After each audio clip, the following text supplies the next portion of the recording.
Salutations everybody, it is Matty here today, returning to the age-old discussion of loot boxes, and in a crazy change, it appears that Microsoft is adding avatar loot boxes to the Xbox. The following information comes from an article by Metro Gaming, which I will have linked in the description down below. When there will be an official announcement isn't clear, but according to leaks reported by Windows Central, it will involve a whole new, quote, career, end quote, system, treating everything you play as part of one giant role-playing game. The idea is that the more you play games, the more you'll be able to level up and obtain prestige ranks for your gamer tag as you complete quests that involve playing certain games. So my idea right now is perhaps that these quests will entail certain Microsoft exclusives and hook players into trying them out regardless of their interest, because they find the rewards in the avatar system a bit more compelling. This would also allow for avatar items representing certain titles to be worn by your own avatar, so maybe that's another reason why people would get into this, I think.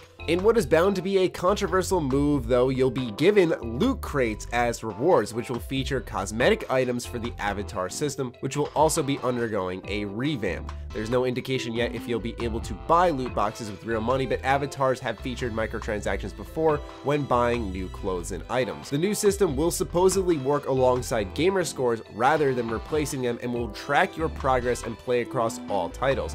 Windows Central does caution that the new system is still in testing and that there's no guarantee that any of the leaked features will actually make it to a public release.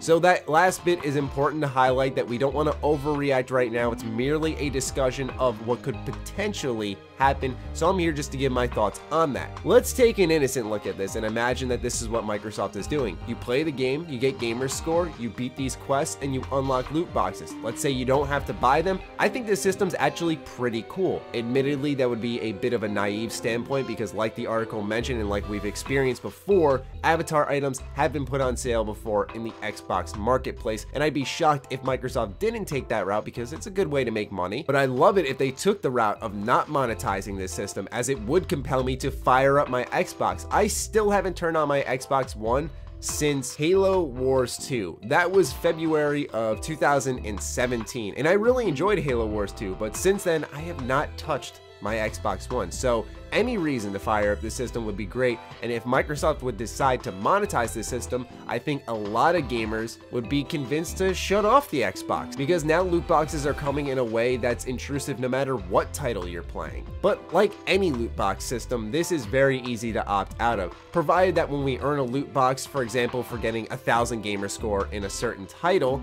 I would hope that Microsoft wouldn't have, when you open that loot box, a little promotion on the side like, hey, for $5 more you can get 3 loot boxes. While it's a little bit innocent and naive, I do believe in Microsoft's more gamer-friendly approach that they have had in the past, where maybe this system won't be completely monetized to crap, but loot crates have suggested in the past that that probably won't be the case. Get it? Case, loot case, box. Anyway, I trust Microsoft. They have made a lot of consumer-friendly decisions in the past. I love their Game Pass, I like their prices, and I like the future that they're trying to establish for themselves, because they've realized that in this console race, it's not going to come down to games for them, because they're simply not producing enough. Sony is absolutely murdering it with all the exclusives they're producing, so Microsoft has to produce services that entice players to hop on regardless of console allegiance. That's why I do believe this will end up being a consumer-friendly type of decision for them, but crazier things have happened, so I'd love to hear your thoughts on this in the comments down below. Fire away, ladies and gentlemen. Other than that, follow me on Twitter, like me on Facebook. Those links are in the description down below, along with my Patreon.